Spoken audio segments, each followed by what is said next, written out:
I'm here at Montreal Comiccon with Gemini Award-winning Canadian actor Pat Mastroianni. Welcome. Hey, good job on the last name. I've been practicing it all weekend. So you've been acting in Canadian television for over 25 years now. That is correct, absolutely. How have things changed over that period? Oh, wow. That's a good question. You know, when I first got into this business 25 years ago, I really just got into it on a goof. It was just me filling out a form at my high school saying actors wanted for TV show, no experience necessary. So I really didn't take the whole process serious. I handed it in and I auditioned for Joey Jeremiah, got the part, and then 6 years later, when the show finally wrapped up, it was time to actually pound the pavement, do the legwork, get an agent, join the union, and I was just oblivious to it all. And you know, I realized very, very quickly that there was work involved in trying to maintain a career in Canada. It wasn't just going to be phone calls calling me up every week saying we want you for this, we want you for that. So you know, I've been learning my trade and I've been getting better at it, and I've been learning more about the business over all these years. And just now, after 25 years, I really feel like I'm getting a good sense of, you know, where I'm at. I have the right people managing my career. I'm getting wonderful opportunities now to work, and I am slowly finally building up my career where I'm happy, where I can make a living in Canada. I don't have to go to the States. I don't even have to leave Toronto if I don't want to, although I would love to work in Vancouver, Montreal more often, Halifax. But it's like, wow, I can actually make a good living here in Toronto as a local homegrown talent and be proud of that. Do you have any advice then for younger, you know, up-and-coming actors? Yeah, well, I get a few people come up to me occasionally at these events saying, you know, how do you get into the business? What does it take to be an actor? And I said, well, you have to take it very seriously, just like someone who wants to be a doctor or someone who wants to be a lawyer. You know, it doesn't come easy for everybody. I mean, I am one of the lucky few that was kind of plucked out of obscurity and thrown into a limelight situation, but that doesn't happen to everyone. And a lot of times people spend a lifetime just to get there. And the advice I do give is to learn about the trade, try to involve yourself in the community, do a lot of theater, because that's where a lot of up-and-comers get their breaks and learn their craft.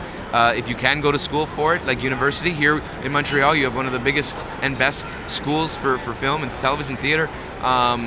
You know, you have to take it seriously and you have to dedicate yourself, and don't be embarrassed if it's like something that is on the sidelines in the beginning and you have to have a real job at first, because if you can't support yourself, how do you know, get better at what you want to really be? And then eventually you have to join the union and do all that kind of stuff. And you can go to actra.com, and they do have these type of answers that are better described than I'm doing it right now. But ACTRA would be a wonderful place to start for anybody to learn about how what it takes to get into the business. Well, I see you're wearing a Zit Remedy shirt. Yes, I am. So, I mean, anyone who doesn't know, back on Degrassi, Pat's character, Joey Jeremiah, was a member of Zit Remedy, yes, the high school band.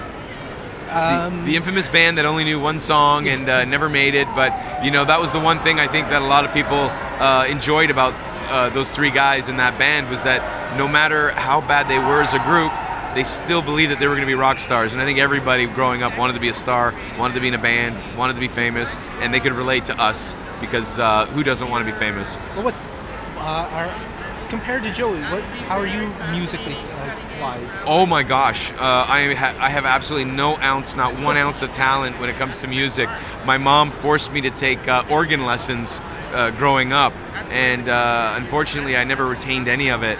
I mean, the Zit Remedy song was G, C, and D, and that was it, and that's all I could do. Yeah, musically, we all knew we were terrible, but we had to do it on the show, and we tried to make the best of it. Well, and then you ended up hosting a music show. Oh yes, of course. Oh my God, I actually hosted a music show on CBC for 10 years, which I thought was so ironic, because all the talented guests that we had on the show, I had to be interacting with them and talk with them about music, and really I had no grasp of the art and the skills that it would take. So I guess to a certain degree I enjoyed meeting them, because they showed me how much talent it took to be in that industry, to be an artist. Musically, and they were always great to talk to, and I hope Music Works helped launch a few careers along the way.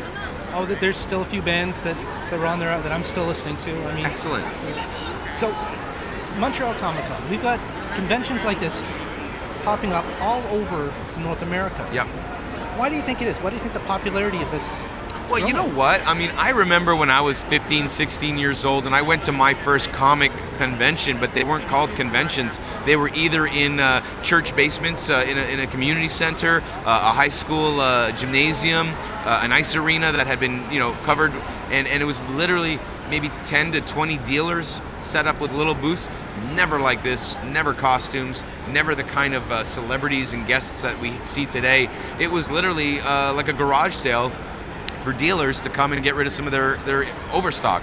And somebody years ago thought, wouldn't it be a great idea to celebrate pop culture and get iconic people that normal everyday folk wouldn't have the opportunity to meet or talk to or get an autograph from, and just cram them all into one place? And I thought, that's brilliant. Like, what a great idea. And I'm so upset that I never thought of it myself, because then I could be the king of Comic Cons in Canada, but I'm not. And we have some amazing Comic Cons, including Montreal here. We have Toronto, we have Vancouver, and I'm now just getting into the circuit myself, which I'm really happy to be a part of. And like you said, I hope to be able to do North America. I hope to get to go to Australia as well. It's wonderful. It's a celebration of geekism, and it's like Halloween all weekend long. What is then your geeky indulgence? What is? Oh, I have so many. I probably have more than half the people here. I mean, I love comic books. I love pop culture. I collect old albums. One of my claim to fames, or one of my prized possessions, is the Beatles Butcher album that a lot of people want to get. I collect Silver Age comics. I also own a DeLorean. I mean, that was probably my holy grail growing up, was to be able to say I own a DeLorean, and then one day I just said I'm gonna buy one, and I got it. So I love it. Well, I'm jealous of that one. So. All right, excellent. So, if people want to, find you, keep up with your work and that. Yep. IMD is a great place to go and find out what I'm doing lately and when it might air. I do have my own personal site that I do video blogs on. That's called Smithy TV. Okay. So it's SMITHEE.TV. Okay. And I'm kind of doing what you're doing with me, is just celebrating pop culture, interviewing guests. I sort of get a little bit more of an inside opportunity to talk to some cool people, so that's an interesting take. And I hope to be getting those videos up very shortly. So if people have a chance, check out smithy.tv. All right, well, there'll be a link for it after the video. Excellent. Thank you so much. Thank you very much, Pat, and enjoy the rest of your weekend. Will do. Thank you. Appreciate it.